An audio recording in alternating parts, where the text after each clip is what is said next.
Guys, we are live. Should I be trading Kyle Pitts for Breece Hall? What do you think? Definitely. No.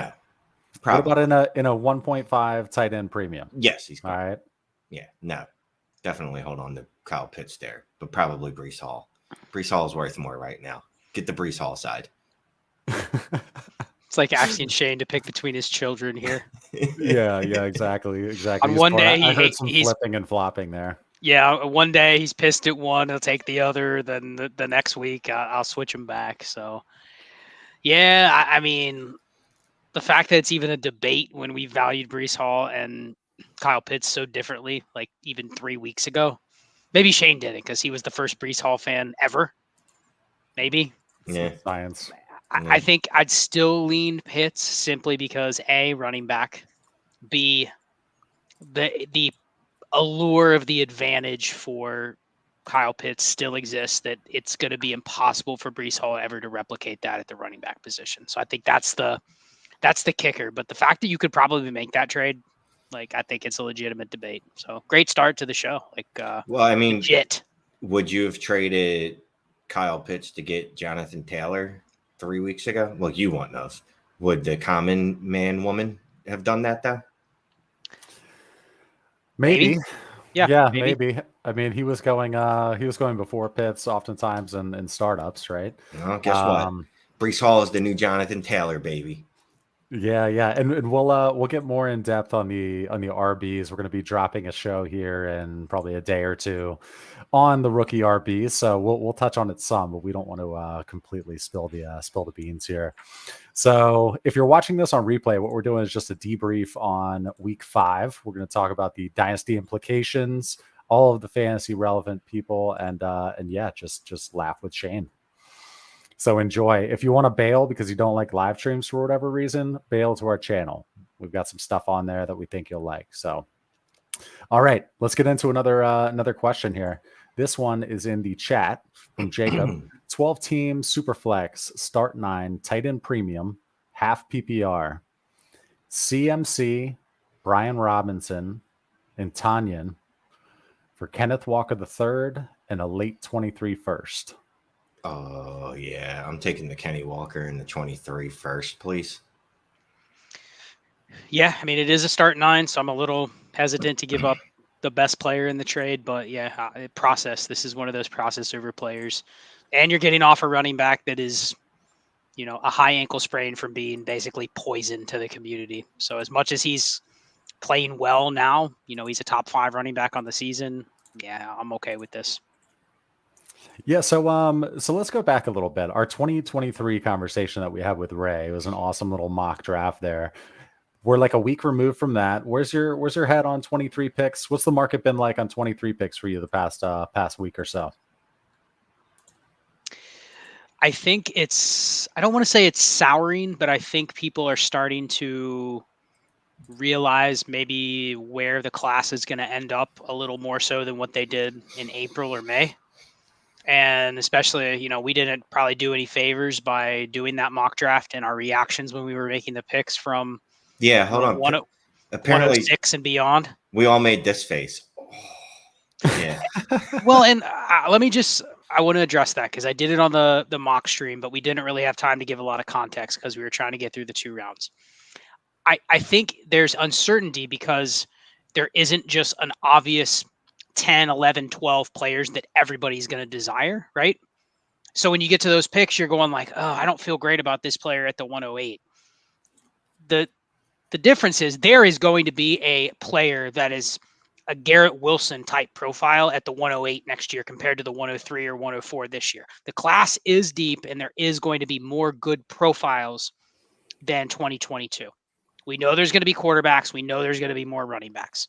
There's always going to be receivers. Now, you may not prefer the wide receiver 3 to Garrett Wilson or Chris Olave, but there's going to be an option for you to pick. I just don't know who it is right now. Even Ray said, like, man, when I'm trying to pick the RB3 or the quarterback 3 or the wide receiver 4, I don't know who it's going to be. But there's a pool of enough of them where I'm confident they're still going to be good players. So I think that's the difference. We're not comfortable with those picks but I'm starting to think that people are feeling uncomfortable about the pick values, not even having to pick the players. It's a big difference when you have to select a player versus I get the 107 and I get to worry about what it's going to be 6 months from now. So, but I have seen more movement on the picks. Like when you're trying to trade I said on the last Destination Dynasty show, when you're the 5-0 team that's trying to shop your 23 first, and I'm trying to give it to Clay, who's rebuilding, he's not looking at that pick as a stud. He's looking at that pick like, man, why am I even going to trade you like George Pickens for that pick? Because I'm probably hoping I get another George Pickens, right? Whereas 6 months ago, we would have been, oh my God, George Pickens for any 23 first. That's a smash. That's what's changing. The context is starting to be applied to the picks. And you as a team buying the 23 picks is starting to go, well, I'm probably not getting a top 4 quarterback or a top 4 running back with that 112, right? So I'm going to be a little hesitant to trade a young player away for it. I'll trade you my, Mike Evans for that pick, sure. But a young player that I'm building around, why am I going to hit that reset button if I'm getting no leverage? So that's, I think, the difference on the market. You should never be trading young players for picks anyway, not good ones, not like, unless it's someone that's middling. Yeah, middling. I'm using that word tonight. Like if someone wants to give me a 23 first for Devonta Smith, well, then we have a deal. But if somebody wants to give me a 23 first for, I'm going to say it, Marquise Brown, top 10 wide receiver, I'm going to have to think a little harder. Yeah, I mean, it's obviously there's only low from the high of the value of 23 picks, but feels like kind of a buy low opportunity right now on these 23 picks. Everybody's like sour all of a sudden, and everybody's like, why did I collect all of these, and they're spending them. I don't know. Well, I'll take them off your hands if you don't want them. That's what I was going to say. Just get a bunch of them because none of these guys have landing spots. None of them have gone through the real draft process yet. So that's when the hype really builds. Like we just started to build on the hype a year before we usually do. So now there's a little downturn and it's going to pick right back up once it's draft season. Let me just add this real quick. It is buy season because a lot of the people that are trying to sell, they want their cake and eat it too.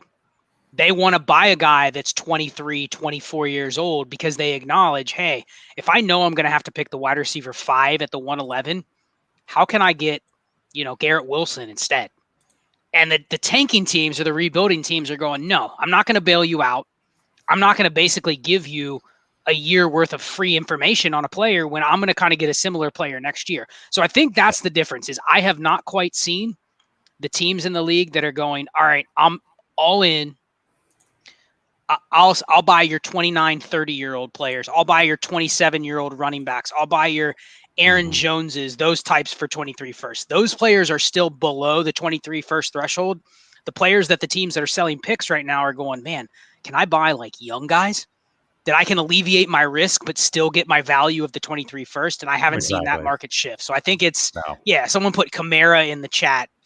Kamara for a first. Yeah, everyone's going to do that. Even if you're a contending team, why wouldn't you take that? Because I'm thinking, man, if the market changes in the next 3 or 4 weeks, I can buy more with that first in 4 weeks. Why would I keep my Kamara? So, yeah, those types of players, I haven't seen as many of those moves. Jordan, thank you very much for the super chat, man. 12 team, super flex, half PPR, no tight end premium, start 10, 4 point per pass TD. Gave Kirk Cousins, JMO, 2 mid 23 firsts, a 24 second. Got Jalen Hurts, Devontae Smith, and JD McKissick. 4 point passing touchdown, only start 10. Yeah. I'm okay with the Jalen Hurts, Devontae Smith snack, and that's your all-in move for the year. But I'm okay with it because those guys are locked in your lineup every week now that you have both of them together. So I like the GOT side here. Well, plus you got to cheat because you've got the greatest touchdown scoring running back in the history of football so far. Just based off his, based on his first 30 games or something. No one's had more rushing touchdowns than him. I think maybe Cam Newton, but he's got more two touchdown games than I think any other quarterback in the history of football, except for like 5 guys, and he's played 20 games. So yeah, that's a cheat code in a 4 point because the dude is at some point you'd expect that his touchdown passes are going to regress, but when he gets near the end zone, I like really why take the ball out of his hands and let him throw it. So I like it. So I don't know if you have it up, Scott. I feel like you have. I got to see your setup. I feel like you have 19 screens or something. You're always like looking up into the corners, looking down in the corners. Do you know how much per game Kirk Cousins is scoring and how much Jalen Hurts is scoring? Because it's got to be a pretty decent discrepancy in terms of fantasy points. So I'm trying to attach. Are you talking 4-point or just 4-point, like standard scoring? Yeah, let's just do whatever Here, you can find quickly. I'll look here, it so up. that- You're at 25.8 for Jalen Hurts, and you are at 16.3 for Kirk Cousins. So you're talking about a 60% advantage for Hurts. I mean, it's pretty That's a big significant. deal. That's Yeah, a big it's another starter Yeah. almost. It's like a wide Yeah. receiver 3 or a flex difference. Yeah, so put that into perspective a little bit. You spent a lot, but you bought a lot of points. All right, cool. So we'll hide that one. Thanks again, Jordan. Appreciate it. Okay. Here's a good one. Is Waller washed? Let's talk about what a bummer, man. I've got some Darren Waller, and it's not going to go anywhere unless it's really cheap. Well, Shane and I have talked about this a couple times. I made that trade in the league we're in this morning. With Kittle and Waller, they feel like they're just occupying tight end 5, tight end 6 in Dynasty just by default. But then you start looking at their usage and you start looking at other players that, listen, if they turn it around and start to smash, then you probably could lose potentially some trades you move those guys out of. But like I traded Waller for David Njoku, and I'm looking at, okay, Njoku's outproducing Waller with Brissett. He's running more routes. He's getting more targets. And then he's got the potential of Watson coming back. So if Njoku stinks and he's just what he was for the first 5 years of his career, then I probably lost. But did I really lose? Because Darren Waller isn't winning. So, and he's on the downswing of his career. He's 30. I'm not sure there's ever going to be a robust market for him anymore. If anything, his peak is going to be, you would hope Waller becomes like what Zach Ertz is, where he just continues to draw targets for the rest of his career. But has Zach Ertz really had any like market cachet where you can throw him in a bigger deal? Like not really. So I think that from that perspective, he's washed. Yeah, and that's the thing is Zach Ertz is actually still producing at a higher rate than Darren Waller. Has been. Ertz has been. He's been a top 5 tight end for 7-8 straight years. So it's hard to say like Waller's ever going to get to that point again either. Yep. What do you have? 12 points a game last year, and he's down to 7.9 this year. And there's just always something wrong with him this year. It doesn't look good. It looks like he's the forgotten man in Las Vegas.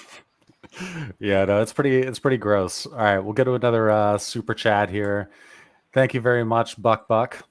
12 team super flex, half PPR, rich get rich trade. Have Barkley, Eckler, Jacobs, Fournette. I traded JT and Njoku for 223 firsts. They're both mid, no shot at the 101 or 102. Rich get richer. Thanks for all you do, fellas. Thank you, Buck. Yeah, I'm gonna guess Buck already tried to trade Barkley and Fournette first, and people in the league were like, "No, they're old running backs." Meanwhile, he traded the young running back, who's just as much of an injury risk as the old guys. No, he traded for Jonathan Taylor with all those guys. He added another running back. Oh my goodness, Buck! What are you? You're just why are you doing that? I mean, how many running backs can he's trying to beat everybody to death with running backs? Just hammer everybody to death. Look, if you have the assets, whatever. I would have preferred Breece Hall, obviously, because he's the new running back one. But no, you know what? I'm just going to go out. I'm going to say I don't like this. I think that those assets should have been allocated in a different area. Now, this is without actually seeing your roster or knowing anything else, although it is a half PPR, so that does help. But I think you could have allocated those assets differently. I do appreciate the want to just get a sledgehammer and drive it through your opponent's skull. That is a beautiful thing, but I think I would have reallocated my assets here. I will say we get so many roster reviews, and Clay asked the question of, are there any biases in your league? And Shane, what are the biases? 3 out of 4 leagues. It's they overvalue running backs. Everybody that has them will not trade them. Yeah. And I'm guessing this is half PPR, so it's probably there's an element here where he's going, all right, I'm just going to get every good running back, and that's how I'm going to win. That's going to be my zig to everyone else's zag, is I'm just going to have like 4 of the top 12 running backs, and no one else is going to have any. And the problem is, you and I would be like, damn, we already have Fournette, Eckler, Barkley, Like, why are we not trying to like get rid of some of those guys and still win? How do I So- offload those guys and tear down and get a wide so receiver? opposite of how you guys build. But yeah, But you know what? He But might it be able works. to. He might be able to go to his league and be like, "Listen, I have all these good running backs. Who wants Josh Jacobs? Who wants Austin Eckler? Who wants Saquon Barkley? They all just had RB top 6 weeks. Yeah. Like maybe he can turn around and get a top 2 pick for one of those guys, and then it's like, dude, he just traded. You know, he got Jonathan Taylor for 2 mid-firsts, and he turned around and turned, Saquon Barkley into the 102, and he won because the net gain for him on both trades is good. So I think you probably should try to move a couple. But yeah, definitely different than how Shane and I would do it. No, but you know what? Look, if you've got the assets and you want to win a title, that's one way to battle the anti-fragility roster is just getting by every running back. All of them. All of them. Okay, let's help out John here. He's got a trade in his inbox. He gives away Ramondre Stevenson and gets a 24 first. Yes. Go hit accept. I don't care. Don't let Scott talk you out of this. Go hit accept. Don't let Clay talk you out of this either. This is process. You guys talk process. Trust the process. You didn't even let me answer. I saw your face. You saw my face. I was thinking about it for 3 seconds, and then I was going to say, you know what? Take the first, and I'm just banking that I can buy a cheaper running back. I like Ramondre. He's going to have 3 or 4 starts probably where he's standalone, which means weekly he's going to be a top 12 running back for most people going into the week. But can I buy a running back that can fill that production for 40% of the cost? Can I buy Jeff Wilson for the same period of time and potentially get the same production? Yeah.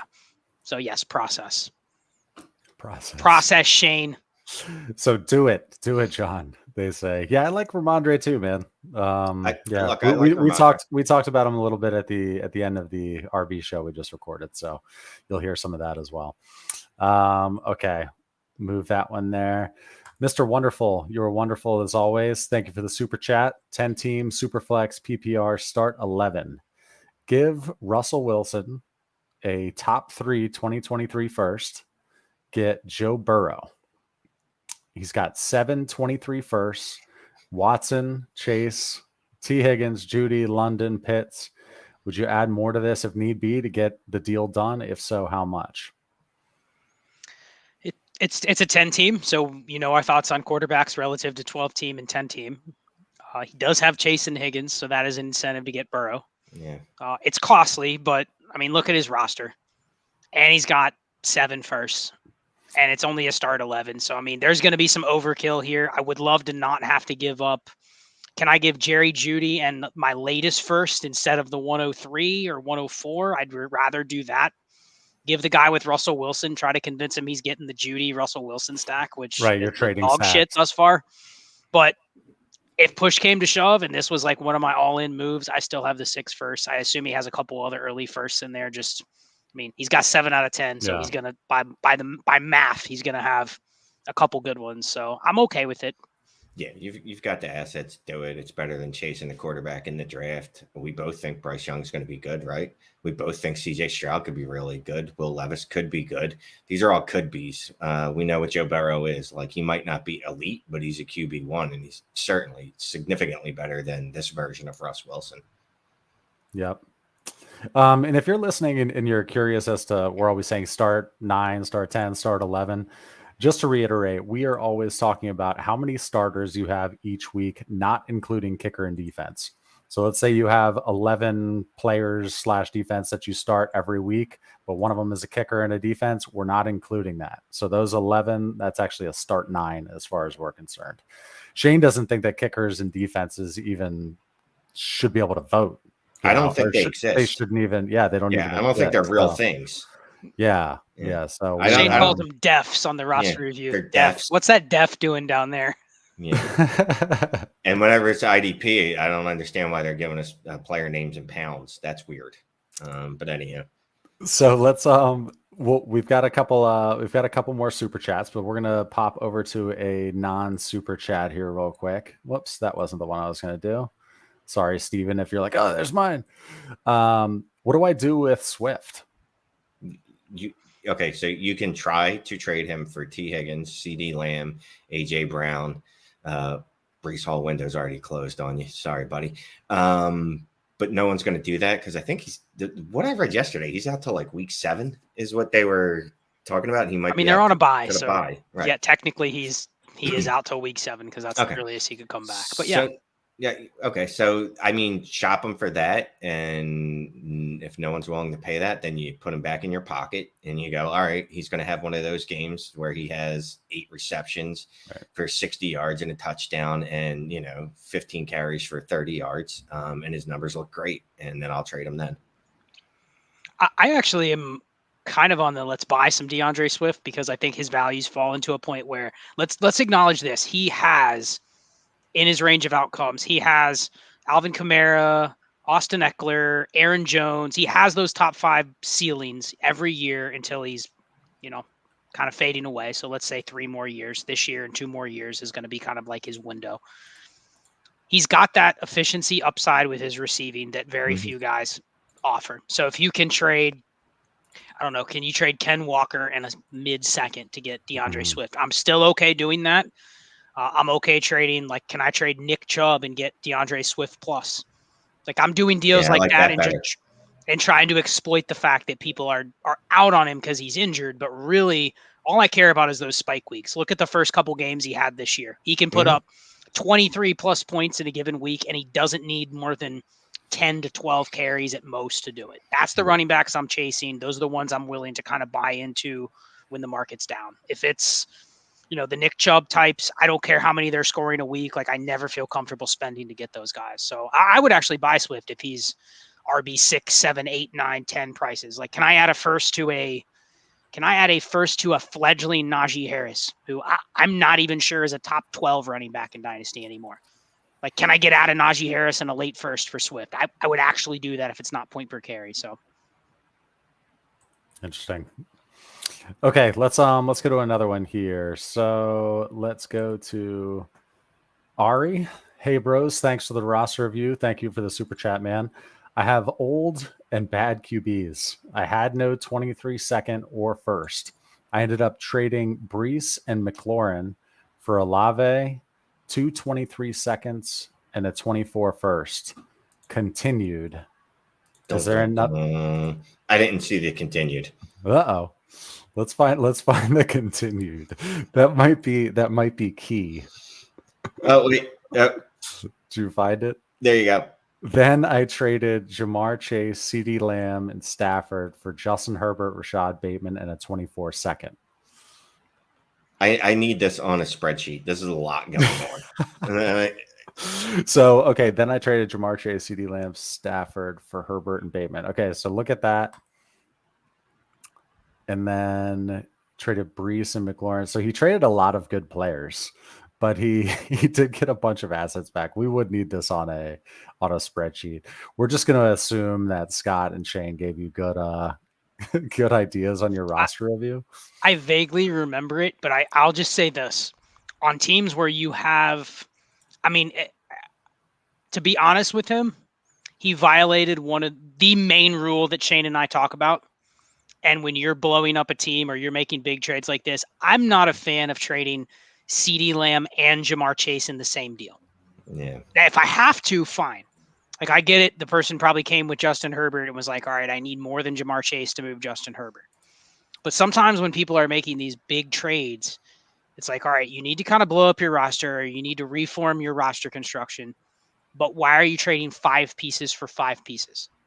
Because there's very few teams that if you're trading away CeeDee Lamb, Jamar Chase, Breece Hall, Matthew Stafford, and Terry McLaurin in one deal, and I know this was 2 deals, but essentially he did them at the same time. Can you get enough back from 2 individual teams to maximize your value on those players? You know what I mean?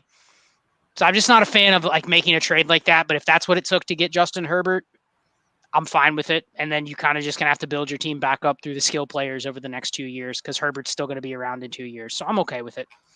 I'm going to say I don't like it, just because it does violate my principle of trading too many really good assets in one deal. But you know what, Ari? I'm pretty sure if you don't know, you can DM me and Scott. Get and DM us that all again so we can dig a little deeper into that. Yeah. That's a lot of moving pieces. They wanted me to move Breece and Javonte pre-injury. Okay. Yeah, we'll connect with you, and I'll send them your roster screenshots again so they can look. But appreciate it, man. Okay, 225 Yes. first for AJ Brown. Yes. I just saw this and I'm like, just do it and walk You away. throw this up there? That's Yeah. All right. I'll take back over here on the driving real quick. 2023 102 to 104 or Kyle Pitts. No tight end premium. I'm looking at you, Shane, because I would probably take the pick, but I'm okay if you took Pitts and you just said, you know what, I'm locking down the tight end and I'll worry about, because if it's not the 101, I can see where next year you're going, all right, it's going to be a lot harder for me to get the tight end advantage. So, I mean, if you truly are fine with it, I'm okay paying this. It's a little pricey though. I think I'm taking the pick. The 102 is Bryce Young, CJ Stroud, or Jahmyr Gibbs, right? It's the biggest thing is it's your choice. Right. Yeah. And you I get could to wait. That's right. the thing. That's where the value is. And I can trade back. Like, say I know someone needs a running back and they want to trade up. You can do a lot. You can do a lot. You're in striking distance of 101. Yeah. Or you can move back, or who knows, maybe Kyle Pitts still isn't doing anything later on this season. That trade's still on the table down the road. This is why you keep your head on a swivel, man. Because before this season, if Kyle Pitts, was doing what we thought he was going to do this year, there wouldn't be a chance in hell that I'd make this deal. But this is why also it's an opportunity to buy low on Kyle Pitts. Yeah, he's still ridiculously young, and like Shane or Scott mentioned, you're not going to replace him in a rookie draft anytime soon. So it's just, whether he's going to perform as is here. Jeffrey Jacobs in my inbox. Give Kadarius Toney 2023 mid to late second. Get Brian Robinson and KJ Osborne. Is it time to get out and send Toney away? My idea is to send a counter and swap Osborne for his early 23 third. I'd much rather have the 23 third than Osborne. And B-Rob, B-Rob had more snaps than Antonio Gibson coming back from being shot. Gibson did have 4 targets to Robinson's nothing, but I think the writing's on the wall that Robinson's going to have a big part of that. And Kadarius Toney is a myth. I don't know that he's a real human being. I haven't seen him on the football field in at least a year. So I don't even know if he's a real human being. So I'm making the deal. Yeah, if you can get the third instead of KJ Osborne. KJ Osborne's, I like him if I have him on a team, but he has no trade value. So yeah, give me the third and I'll do it because you're probably only moving back like 6 to 8 slots. Yeah, exactly. So, I like it. Yep. Okay. Good stuff. Work on that counter, Jeffrey. Okay, so let's do this right here. I've read that pick value is lowest November to December, and then will rise after the season. Thoughts? Is that the lowest the pick value is? November to December? Interesting. I think it varies between leagues because if you have a trade deadline, I can see where that would apply. If you don't, like Shane and I have a lot of leagues where there's no trade deadline. So I don't think the pick values really bottom out until like around after I really don't think the pick values bottom out until after the NFL draft. And then everyone kind of knows where the tiers are going to be. But I don't think there's any drop in picks because there's a demand for them all the way up till the end of the playoffs. But no trade deadline, I can see where, the teams that already have the picks have them, and then it's kind of a dead market. Yeah, so I'd say right now the picks are probably low, right? So November, December, I know if I'm going to be bad, I know if I'm going to be good. So to me, that value rises with the picks because I have an idea of where our records are going to be. Like who owns those pick has an idea. Like, all right, am I trading this for what do you call those things? A good player because I have a shot at a title. Whereas someone like me might go, oh well, I'm 0-7 in this league, so guess what? It's time for me to go collect them picks. But like Scott said, it is kind of dependent on the league. But I'd say right now is probably the low point. Yeah, I'd say the start of the season. Yeah. I was going to say, here's a point to add with what Shane just said, and I'll say it like really directly. After the season ends, every manager in the league, what do they want? picks Draft picks. because the season's over. So they're sitting on players where they're like, damn, that guy had a good season. How can I get a pick for him? So I think that's the thing. The demand from every team in February is every person would rather liquidate any player over like 28 for picks. In the season, that's much less desirable. There's very few teams that are going, all right, I'm 5-0. Let me trade Tyler Lockett for 2/3. Right. When you get to February, it's like, who wants to give me anything for Tyler Lockett? I want him off my roster. Yep. So just the demand of picks goes up, which I can see where that's where you'd say the value is higher because everyone wants them in the offseason. So before I forget, we did get a question in our community posts for tonight, kind of just asking us for how to calculate the value of picks. So the question was, how many seconds equals a first? How many thirds equal a second? What's your organic response to that? How many seconds equal a first? And let's just assume it's a mid first. Let's assume it's a mid first. How many seconds? Oh, none. You can't give me enough seconds to equal a mid first. Not the whole second round, Shane, for the 107?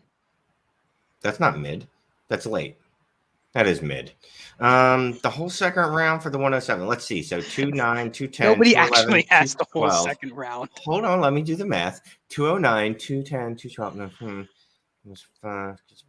No. No.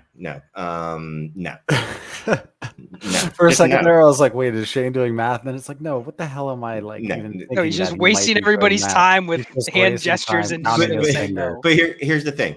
First, and we've talked about this before, and if it's the first time you're watching us or first time you've seen us, fine. Or if you haven't heard this, say this before. Yeah.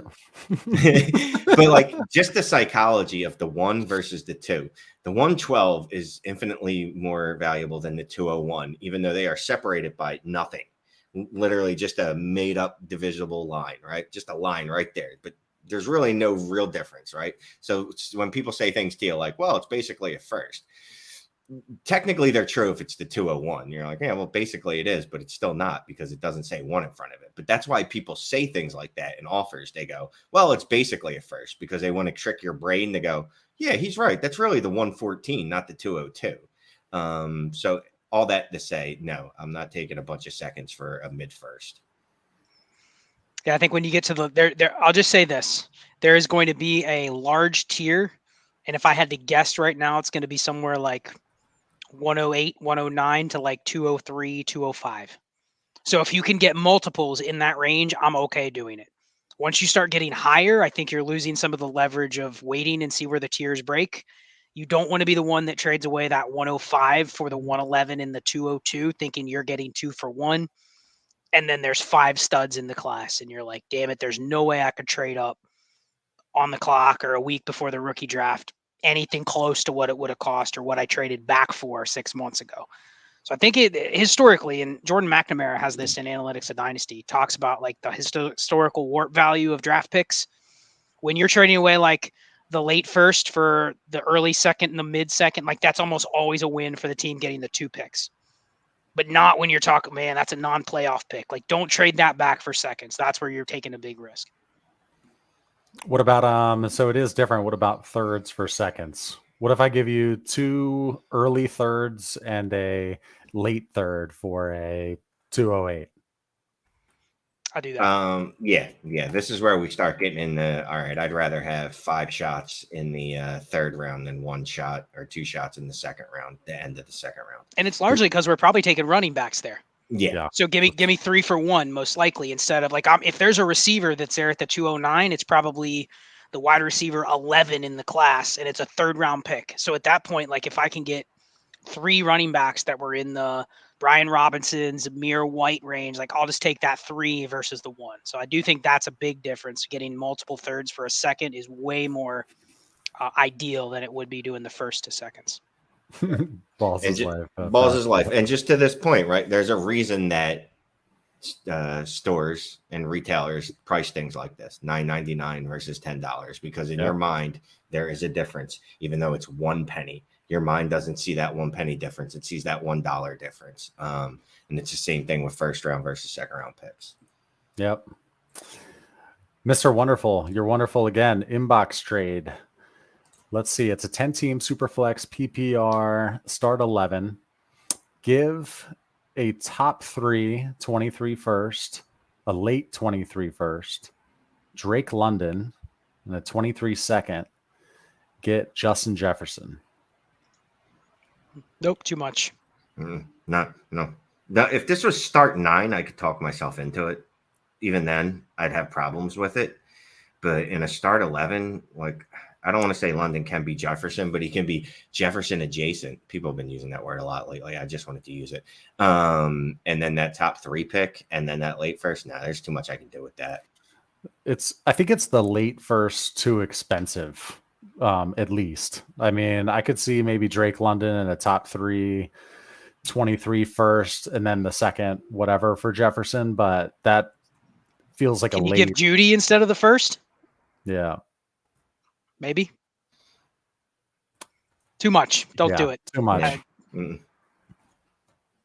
Be nice having Jefferson, but too much. Yep. All right. Thank you, Mr. Wonderful. Appreciate it. Outlook on Damien Pierce. Derek, we talked about him in our last show that will be dropping soon. But let's give a little bit of a sneak peek. Outlook on Damien Pierce, guys. I like him better than I did coming into the season. 24 first or Damien Pierce? I'd be willing to pay a 24 first for Damien Pierce. 23 first, Shane? No. So that's the line right there, right? Yeah, let's not get crazy now. Hopefully Shane remembers what he said in the video we just recorded. That's exactly what I said. I'm just saying. Hopefully you remember. I can see you being like, all right, I'll do this, and then someone has a question in the chat. Wait a second. He just said 24 hours earlier that you go the other way. But no, I'm with you. I think that's the line. If you can get a 23 first, I'm fine selling him. Yeah. Yeah, there's that new Twitter handle too that everybody's seeing flying around. Fantasy receipts. It's funny because like they followed us and I was like, oh, that makes us feel kind of cool. But it's like if you want to check our receipts, you have to watch our shows and go ahead and subscribe while you're in there and hit the like when you're going through all the videos. Oh, speaking of which, 196 beautiful people watching us here. Would you mind taking a look down, hitting that like if you're enjoying this content? We'd appreciate that. Yeah, go do that, please. We appreciate you. Okay, first name has a question. Inbox offer: 12-team Superflex PPR start 9. Give Elijah Moore and get a 24 first. My other wide receivers are CD, DK, T, DJ Moore, Sky, Ayuk, and Hollywood. He's gone. I'll take the 24 first. Give me the reroll. Yeah, Yep. he's not even starting on your roster. Yeah. Take that 24 and real quick, first, and then tack that on to one of your. And I'm offended by players. The order of these wide receivers. By the way, Hollywood should be before DJ Moore and Sky and Ayuk. But Sky shouldn't even be on the screen, right? Sky had 3 targets yesterday. He's got 7 over the last 2 weeks. All right. Shade has like 60% exposure to Sky across his leagues, probably. Until he has his first good game of his career, and then Shane is out on half of his shares. Yep. The next day he'll be spamming. Thank you for the super chat, Bello John. 10-team Superflex start 9 retool 523 first, 201, and my 2. Okay. Let me start this over. 10-team Superflex start 9. It's a retool. 523 first, the 201, plus my 2, Lamar, Tanny, Watson, plus my second. I'm sorry, everyone. Lamar, Tanny, Watson, Breece Hall, Dobbins, Etienne, Pierce, Olave, Godwin. I think he's literally just given us his roster, and then he's asking who should he buy. He's 3-2. Who should he buy with his late firsts? I mean, well, looking at your roster, wide receiver, Hollywood. I got 5 firsts. I'm going a little higher. I'm shooting. I'm buffalo hunting. You know what I mean? We're going after Jamar Chase, who's had a couple down weeks. We're going after Gabe Davis. You're buffalo hunting. We're going after Justin Jefferson. You know what? I wouldn't mind Gabe Davis as my last wide receiver. So yeah, sure. Got Pierce, Olave, Godwin. Yeah, look, Cup. If you're trying to win, you're going balls out. You know what It's I mean? it's a retool. It's a retool. Yeah, retool means I can win this year because I have 523 first and I have Lamar, and I'm treading water till Watson gets back. So, Yeah. Thank you very much, Bello John. Appreciate that. I heard Gabe Davis's name mentioned. We have to throw this up real quick because this is just so gross what we've come to. Gabe Davis and a mid to late 24 first or Kyle Pitts. Pitts. No tight end premium. Yeah, give me the Pitts. I'll take Kyle Pitts. He could suck for however many more games we have left, and I would never give him away for Gabe Davis. Let me just add this on Gabe Davis. Like, I think everybody on both sides of Gabe Davis has been right all along. Like, he's still somehow posting a wide receiver top 24 season with a less than a 15% market share. Yeah. But I almost don't think it matters because he's the outlier in the sample size to where we could look up and he has a 15% market share, but he's posted 6 games of 20 plus points. And so you've gotten exactly what you wanted. Like, those games when you had him on your team, you probably won.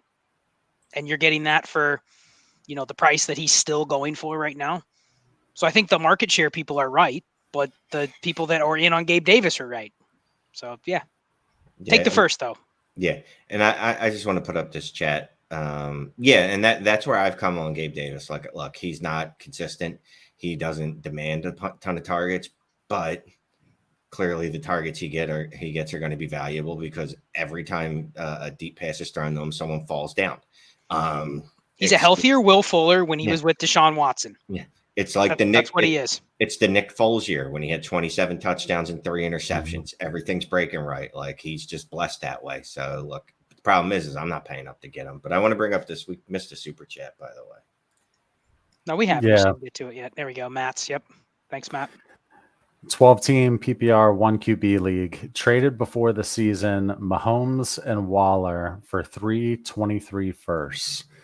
2 of the 3 are 101 and 102 and Watson. So saying traded Mahomes and Waller for the 101, 102, another 23 firsts and Deshaun Watson. Thoughts? I'm tanking now. You're tanking, but you paid $4.99 to brag because you absolutely took the other player to the cleaners in this deal. Matt, please refer this person to this channel if they don't watch, because that's not fair. I actually feel bad for the person you did that to. Well, and if he's got the 101 and the 102 and he's tanking, so he could get himself the 103. If he doesn't suck quite as much as those other two, so he could be looking at 101, 102, 103. I mean, the ultimate troll is to go back to the Mahomes owner, and the ultimate troll is to go back to the Mahomes owner and offer him the 102. And try to win, but also have Watson and but no, yeah, you're probably tanking, but love the deal. That's insane. Yep, nicely done.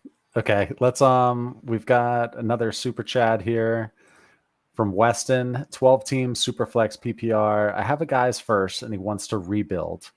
He loosened on London. Best I can get is London and a third for his mid-first and Bateman. So, but if he wants his first back and he wants to rebuild, he's giving away his hand at that point. Yeah, that's an early first now. So I would go back and I'd offer him maybe a second in the pick for London, but I'm not throwing in Bateman and a pick that he's going to tank into the top 2 or 3 when I can probably get that deal on Drake London in 3 months. If he continues to tank his team. Now, the risk is he doesn't tank his team and it's the 105 or 106, then you lost a little bit, but I'm guessing he's planning to correlate his tank with when he gets his first back, that's going to the top. So, yeah, I'm not doing this right now because I feel like I can get this same trade in 2 or 3 weeks if I want it. You've got the leverage. If he wants his first back, then he wants to rebuild. When somebody wants to rebuild, they want to rebuild, right? You've got the leverage, so I wouldn't be. And he's trying to get Bateman thrown in as, I'm still getting a young wide receiver back, so makes him feel better. No, I mean that's a trade you'd almost do regardless of where you're at. If you can move London for Bateman and a high first, you would do that even if you were contending and you had London. You know what I mean? So yeah, no thanks. No thanks. Getting played here. Thank you, Weston. Appreciate it. Let's go to this one here. Alejandra C. Dynasty. No. Somebody offered me 2023 second, and I gave him DJ Moore. What do you think? No. Get DJ Moore back. Say you fat fingered that. No. Yeah, That only works with Shane.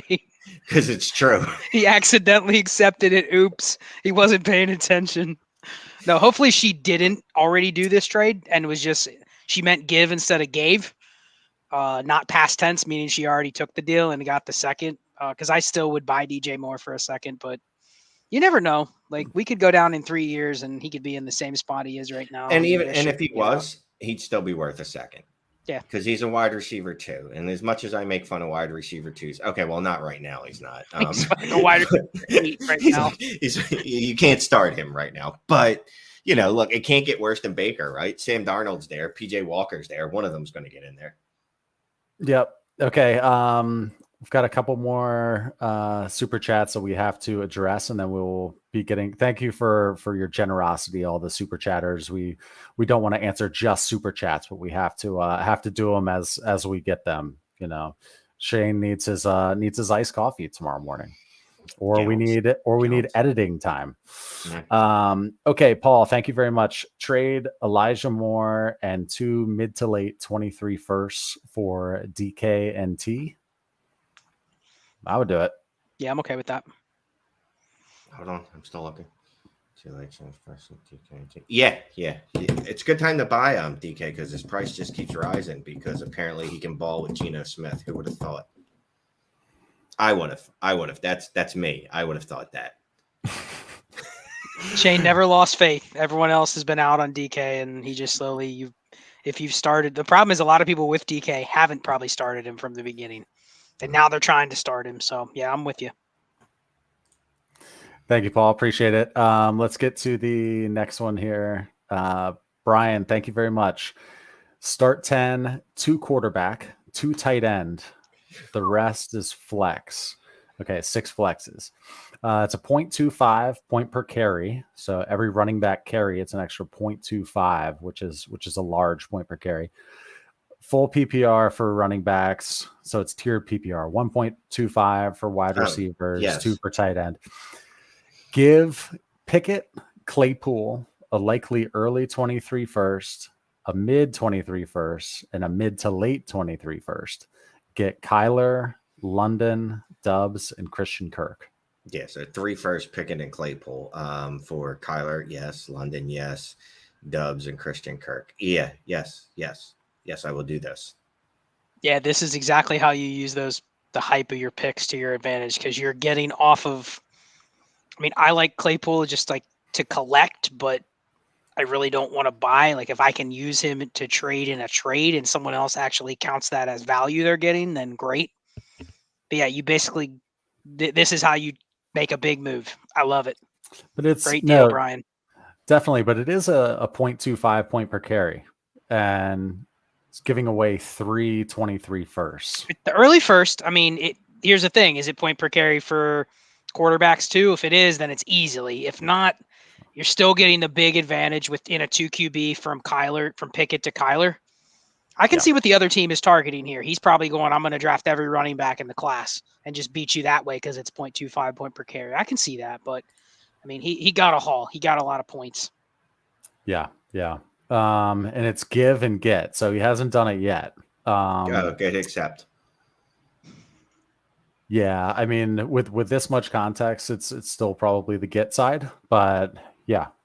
And I think here's the other thing: if you did their scoring matrix on this, and it's 6 minus 4, I think you're in for a rough time if you're even playing Kenny Pickett. You know, like in a 6 minus 4, and it's point per carry for the other guys. Even if it isn't point per carry, if it's point per carry for the running backs, I'm a little hesitant on taking a guy that, you know, if a guy throws 15 interceptions, he's scoring single figures in a -4. So that's the other reason to try to get to Kyler versus stick on Pickett. So I like that upgrade as well. Okay, let's go to another one here. And then let's go to this real quick. How do we submit a roster review? We get this question a lot, obviously. I will pull up an overlay to show you what it looks like. So this is what a roster review looks like. So it's your roster in front of myself. So I look better this way. I have more hair in this picture right here. So Scott and Shane, they dig through your roster, analyze it, give you actionable tips. How do you submit for it? The answer is, and I'll throw it up on the screen here. Interested in a roster review? Email dynastytrades5@gmail.com or DM us on Twitter @tradesand5. So we do charge for these to try to keep the lights on with the channel. Again, I mentioned Shane's iced coffees. Addiction. Yep. Whatever Scott does. I think he's an energy drink guy, right? Is that what you smash over there? Those monsters are expensive, man. Yeah, cats and energy drinks. That's my entire life. Yep. And any cut that I get just goes to Liam, who edits some of our videos. So no, thank you very much. And they do an awesome job. And yeah, we've gotten good reviews on our reviews thus far. So all right, let me move that banner. It's been a day, y'all. You want me to add a banner? I'll add a banner. I got it. And you get some you definitely get some sarcasm and some more informal back and forth between Shane and I, depending on what mood we're in. So you get some bonuses on those roster reviews too. Yes, you do. Okay, Shane's clicking around here. Let's go back to the comments. Okay. Throw up this shout out. Just want to say you guys are the bomb. Love the content on this channel always. Thank you, Dynasty Barry. Thank you very much. Mr. Warp, thank you. Love you, bro. Okay. Inbox trade. Give 2 late 23 seconds Khalil Herbert and get a late 23 first. Wait, yes. I'll take the first. Giving 3 seconds for a first, right?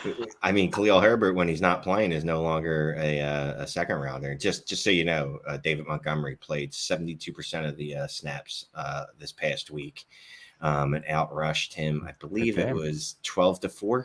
I don't even know what the actual fantasy points were. It doesn't matter. David Montgomery comes back from being injured, and he immediately is the bell cow again. Can I just say, I absolutely love when you put up a trade and Shane's face is just like, oh my God, someone actually is getting this. Like he's so dumbfounded someone would give up Khalil Herbert in 2 late seconds and actually get first. Yeah, I'm proud of you. I mean, that's just awesome. Like that's like, I don't know. That's like, I want to take a picture of it and put it in a frame and just like put it up at work. And when people ask me about it, I'll be like, I don't know, just trades in 5. Someone pulled this off. I'm proud of it. All right, let's go to Murph here. And he gave us he or she gave us 2 super chats. There's going to be a second one right after this. Thank you very much. 12 teams, Superflex, PPR, tight end premium. I have Lamar, Watson, and Hurts on the same team. Also Jimmy G. I know now is not the time, but when the time comes, which QB would you sell? What would be your determining factor? All right. So in this case, it's the one that's closest to being suspended from football for life and or going to prison. So probably Watson. Now, obviously, if Hurts or Lamar does Watson-like activities between now and then, well, then my math will change. Typically, I would say, whichever one I can get the most for. But honestly, in this case, I'm going to mitigate my risk, and it'd be Watson. My answer is none of them. You have 3 of the top 6 quarterbacks in Dynasty, and I have no rush to trade any of them until probably the offseason. You could, if you don't have a trade deadline and Watson comes back and you can get full freight 3-4 firsts for him, I'd be fine with it. But why? Unless you are starved for assets at another spot and it's literally costing you the championship holding these 3. Like, this is the dream QB room. You're going to go into the offseason. You're going to have multiple teams in your league that have expiring quarterbacks, the Ryan Tannehills, the Carson Wentzes, and they're like, oh, shit, my quarterback room is in trouble. How do I get out of it? How do I fix it? They may not. They may just tank their team. But if they don't, that's when you're going to have all the leverage. So if Watson wasn't suspended and you wanted to make a big move, I could say you could down tier pick up a couple firsts and get back a quarterback. But at this point, how are you not going to be the favorite to win with Hurts and Lamar? Deshaun Watson for Jamar Chase or Justin Jefferson. Sure. Yeah, that's what I'm talking about. Like, you know what I mean? Like, I'm not saying just take like, oh, here's some random, like, here's 3 first-rounders spread out from 23 through 25, like, you know, with fake years, like voidable year contract years added to the end of it. No, I want Jamar Chase. I want, you know what I mean? I want Justin Jefferson. And I'll just say, I'm not even making that move today. You know why? I don't have to. Okay. I'm going to wait. I'm going to wait and see if one of those guys gets hurt. Why would I make the trade now? I mean, I'm going to be able to, barring his roster is not complete trash, Lamar and Hurts are getting him to the playoffs. Yeah. So why make the move now? I'll make the move in week 13, week 14 if it puts me over the top. But I'm not doing that right now. I'm going to hold on to this leverage I have with the 3 elite quarterbacks, and I'm just going to wait till someone come to me. And Watson's getting more expensive every day. So yeah, for sure. Again, that's a great point. That goes to the no rush part. All right. Thank you, Murph. And here's your second one. Appreciate it. 12-team Superflex PPR tight end premium. If you're going to tier down from JT for an RB and wide receiver, what are some good targets? I feel like a broken record here. I want CD Lamb. I want T Higgins. I want I might add something to JT, see if I can get Justin Jefferson or Jamar Chase. I think I'd rather do that. Would you do something like you give JT, you get CD Lamb, Ramondre Stevenson, and some small piece? Done. Would you do that? CD Lamb and Ramondre? Yes. Yep. I think that the 2-for-1 is the magical deal here. Once you start getting into 3-for-1s, I'm a little more hesitant. But if you can get, even if it's not a running back, if you can get a first plus a top 24 receiver or better, I'm okay doing that. A couple weeks ago, Chris Olave and a mid 23 first for Jonathan Taylor. People are like, "Oh, that's not enough," and I'm like, that's the process trade where you're not just getting the 2+ first back with Olave being worth more than a first and another mid first thrown in. You're alleviating a lot of the volatility that you're carrying, especially like some of these teams we see where Jonathan Taylor, they have 4 running backs. You know, why not liquidate him? And he's the easiest one to trade when he's healthy. So yeah, like I'm looking for a 2-for-1, but it's got to be a 2-for-1 where you look at the 2 assets you're getting and they're worth 60 to 80% of Jonathan Taylor. Like that's what you're looking for ideally. Yep. Okay. Thank you very much. Okay, let's go to a non super chat one here. I see a lot of Ramondre. Is Shane selling any of his 1,000 Breece Hall shares?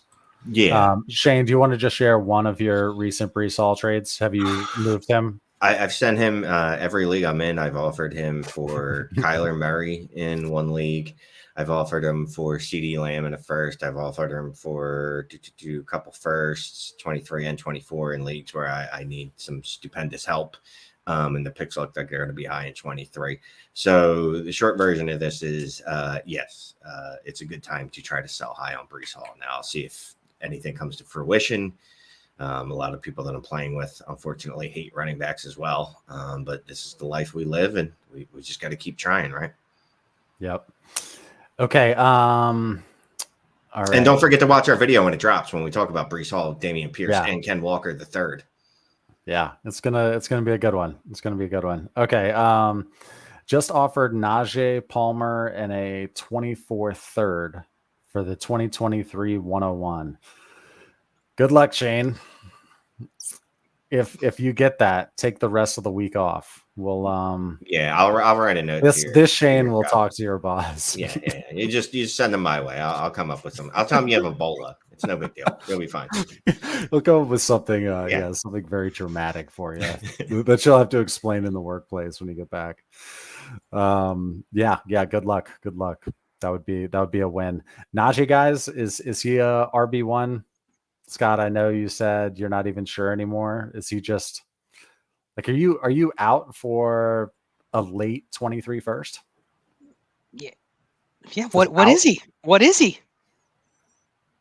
He's a non-explosive running back on a very bad team with not a good running game. And, his target share is half of what it was last year. Like, What is he? You know what? He's probably going to get to a point where if this hate continues, where you're going to go, all right, let me start collecting some Najee shares. But I mean, honestly, is he any different than AJ Dillon right now? No. I mean, he's going to get more touches if he's healthy because Dillon has another good running back with him. But if Aaron Jones were to go away tomorrow, who would you bet on being better rest of the season? AJ Dillon or Najee Harris? I don't think it would even be close. And I don't even think AJ Dillon's that great.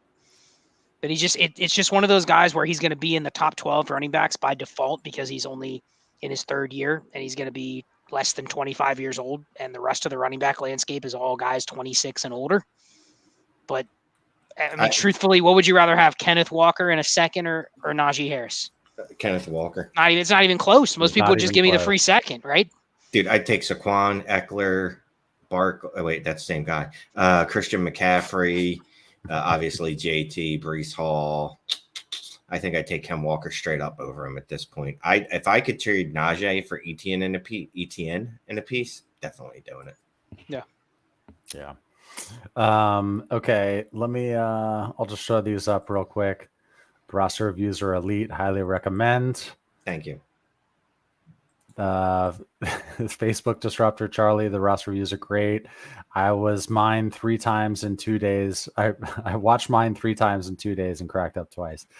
That third time he didn't crack up. Third time he was like under caffeinated. He did not have his it's like when you watch Arrested Development for the 5th time and you've caught all the inside jokes and you're like, this isn't funny to me anymore. I've seen this too many times. 270 videos here posted. I'm in 27 leagues and have 25 shares of Drake London. How many is too many? That many. I mean, you could argue not too many of Drake London because he's an asset everybody covets. But just think about, if you have a 401k, are you putting 98% of the money in one channel? No. It's the same principle here. Like, I'm not saying that you shouldn't have more than, I'm around like 25% on one high-end player. 30?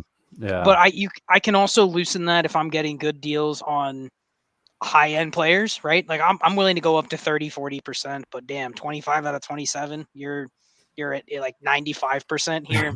So trade a couple of them high for just different players. Let me tell you, down and it's just swinging around. Let me tell you a story, right? Once upon a time, there was a wide receiver by the name of DJ Moore. And just like Drake London, actually better than Drake London, had a perfect collegiate profile, production profile, had a perfect, physical profile, had a really good rookie season, and then was the wide receiver 15, 13 in his second year. And there was a boy named Shane, and he said, you know what? I need DJ Moore on at least 70% of my rosters. And he did it, and he was proud of himself. And then you know what happened? DJ Moore never got any better and went the other way. It happens. So for me, 50 is about as much as I want to go. I mean, you could easily diversify those from go get some CeeDee Lamb, go get some AJ Brown. Like if you have to add a third to do it, and the thing is, you have 25 of them. Some of those leagues, that deal isn't going to work. No one's going to want to trade those guys for Drake London. Mm-hmm. But in a couple leagues, someone might. So take it in the leagues that you can get the deals done. You can probably get off of 5 to 10 of those shares within the next week or two. Would you pay 223 first now for Chase, so long as you know it won't be Bijan? Yes. Yep. No problem. Yes. I mean, Chase is like 8th in the league in market share. He has 53 targets. His catch rate is like DJ Moore level from last year. So that's concerning. But the only thing that's not following is basically his fantasy points per his rate stats are not producing what they should be. So yes, I would buy for 2 first. If the peripherals are still solid, then dude is still a buy. Yeah, there was something on Twitter that someone posted showing like the defenses, like the reads, and if you're wondering why T. Higgins is getting all this action, and it was pointing towards all the coverage and attention that Jamar Chase gets. It's like, yeah, he's a freaking alpha. They're throwing everything they can defensive wise in front of him, try to stop him.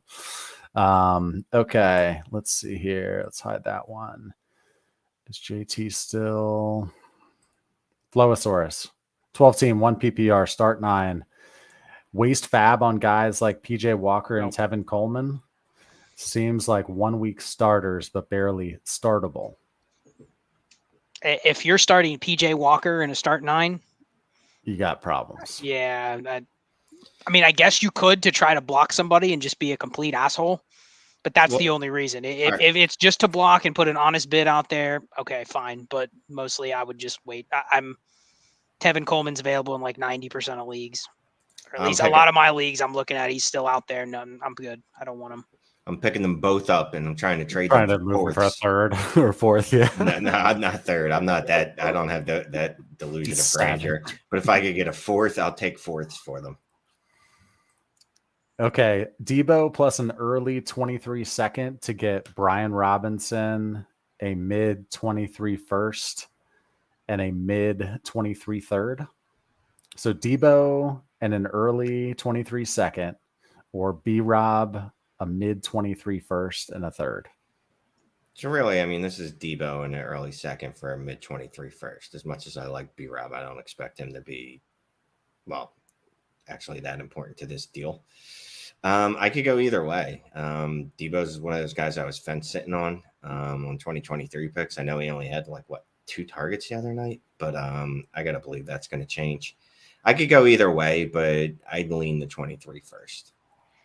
If it's super flex, it's obviously a lot closer. If it's not, then, I mean, I look at Debo in the mid 23 first. I'd prefer the pick, but I'd also sell Brian Robinson for an early 23 second. So it literally is a coin flip trade. If it's super flex, it's even closer. It's like 50-50. If it's single QB, I would take the Debo in the early second side because I think they're closer together, the picks. Okay, Javonte and Dubs, or a projected top 4 23 first? 24 first. Pick. 23 first. Yeah, even definitely. better. Yeah, pick. Even better. I mean, everyone saw the Javonte video. We got a little pushback on, but Shane and I don't have time for injured running backs that have catastrophic knee injuries. I barely want to keep healthy running backs on my roster for a 23 first. Do you think I'm going to keep one that might not be able to play again? Shit. There is a sector of the community out there that is buy Javonte Williams, and that's fine if it's for a second. If it's for 2 seconds. No, it's let's not early. I don't think many people would say give up your early first and have him included in the package, but I just want to get out of an injured running back like that. There's going to be opportunities to buy back. I mean, look at all the other injured running backs that have flattened off in value. That's always been the argument. What do you give for Kelsey as the final piece of your rebuild to make your team a contender? I have 3 23 firsts, the 101, a mid, and a late. Start with the late and see if he'll take that or she'll take that. If not, look, titles fly forever, right? So I'd be fine with giving up that mid, but that's as far as I would. That's about as far as I would go. So I'm gonna give the game theory answer here. I don't do this move until the very, very last minute. I'm waiting to the 11th hour because I guarantee if you have those 3 picks, this team is desperate to get out of Kelsey. Every time he takes the field, they're scared. Oh, someone's going to roll up on his ankle, or you know what I mean? Mm-hmm. So ultimately, if you put that late first in their inbox and you just stick with that, obviously revoke it once a game starts so you don't get the rug pulled out from under you. But I'm just putting that in his inbox and saying, this is what I'm comfortable paying right now. He's an old tight end. Let them stew on it. If they're really going to hold out for a 107 instead of a 110 or 111. Okay. The risk is all theirs. I guarantee you the team that's desperate to get rid of Kelsey is scared to death every time he takes a hit. I get what you're saying, but I want the 1 or 2 seed. I want to buy. I'm trying to get a buy. Depends on where his team's at. If he's 5-0 and he's in first place, am I rushing to trade for Travis Kelsey right now? Probably not. But yeah, I get it. If you're 4th place and you want to get the buy, I see it. Okay, let's see. We're an hour and 8 minutes in. We'll take a couple more here. Time flies. Dynasty full PPR. Olave for Kenneth Walker. Who wins? Olave. Yeah, that's Olave, and that's a good move trading Walker for Olave. Yeah, looking forward to seeing Ken Walker III on the football field next week. It's gonna smash. Man. It's gonna be good. He should. I mean, if he stays healthy, top top 6, top 8 RB rest of the season? I got him in the top 8 the rest of the season. Scott's not as bullish. Yeah. I think top 8 is a little aggressive. Top 8 dynasty running back if he doesn't get hurt or fail the rest of the year. Yes, I think he will comfortably be a top 8 dynasty running back by next February or March. But top 8 rest of the season, I don't know about that. That's a little pushing it.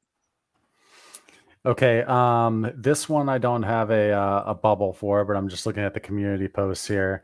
What do you have to add to Berks to tier up to, Olave or whoever? So not like a giant tier up, but to move from Berks to Olave. Just would you try just an early second? Berks and an early second for Olave? Won't get it.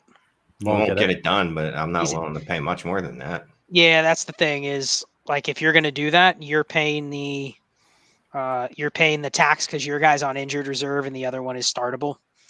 So, I mean, is that the deal you want to make right now and give up a first on top of Berks to get Olave? Probably not. If I can do it for less than that, I'd actually go the other way. So, yeah, I think it's probably a first to get it accepted.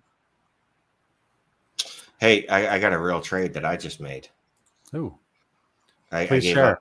I gave up Damien Pierce for a 24 first. Okay. This is definitely not a competing roster.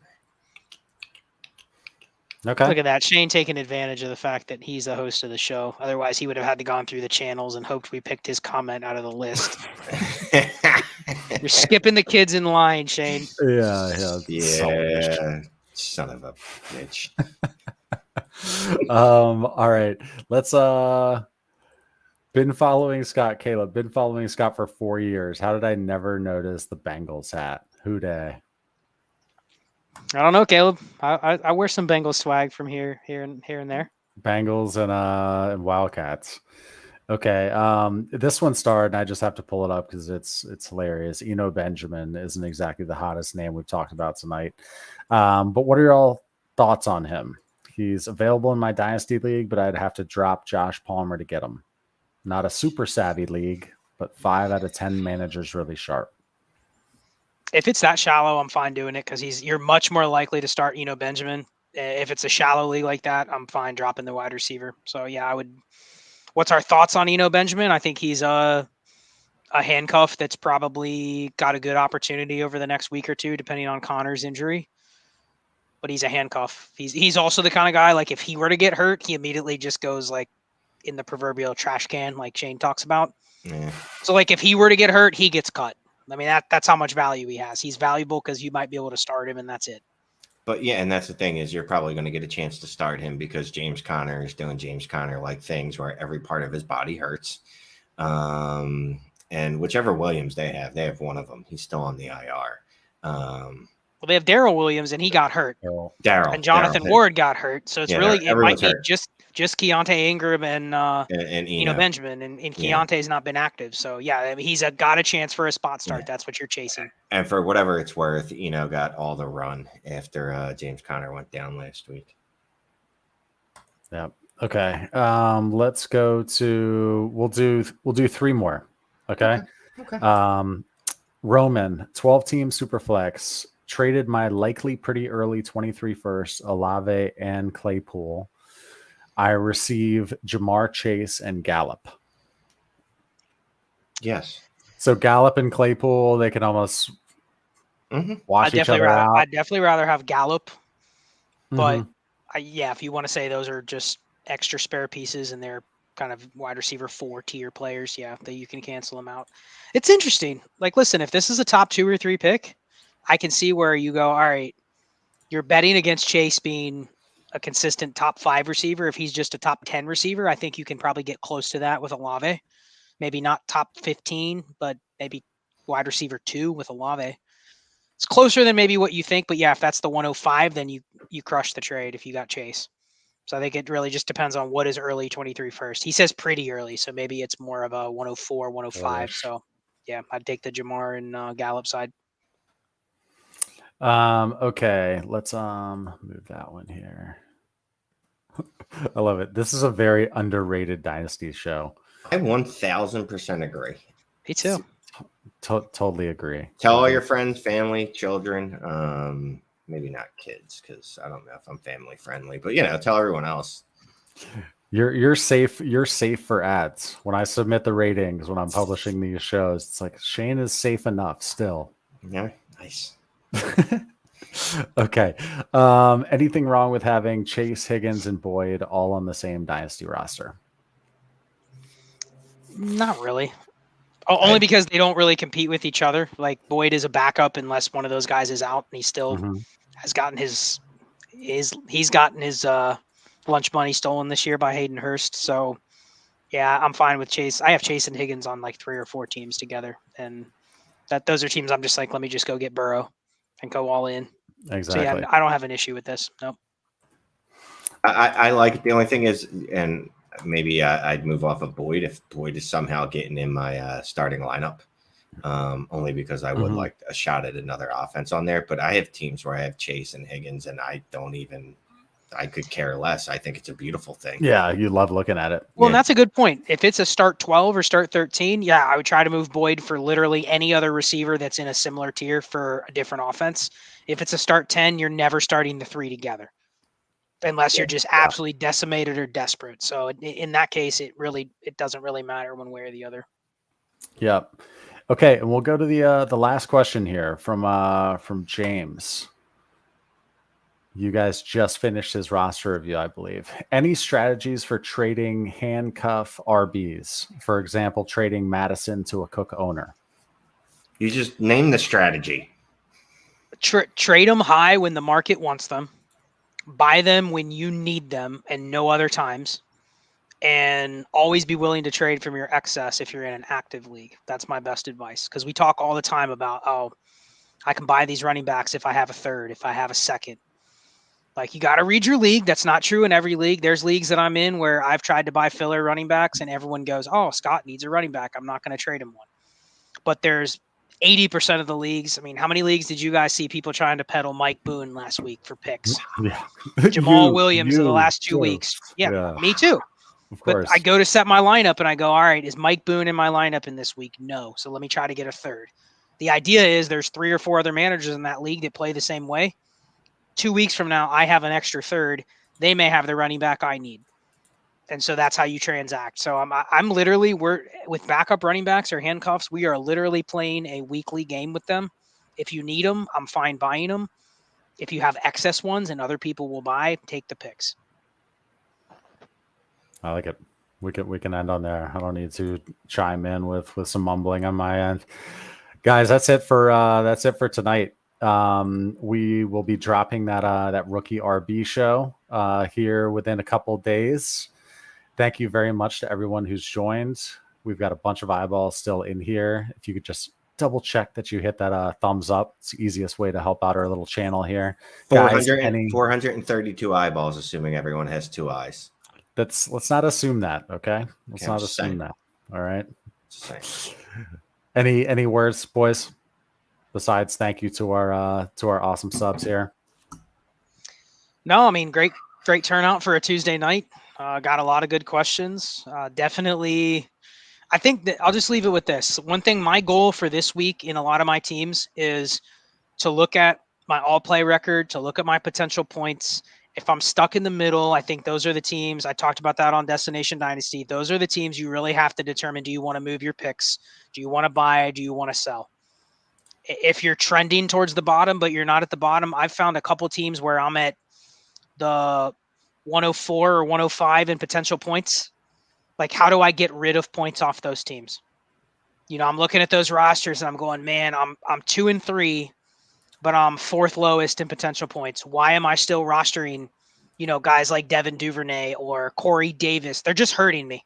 They have no trade value. They have no future value. Literally, it is worth.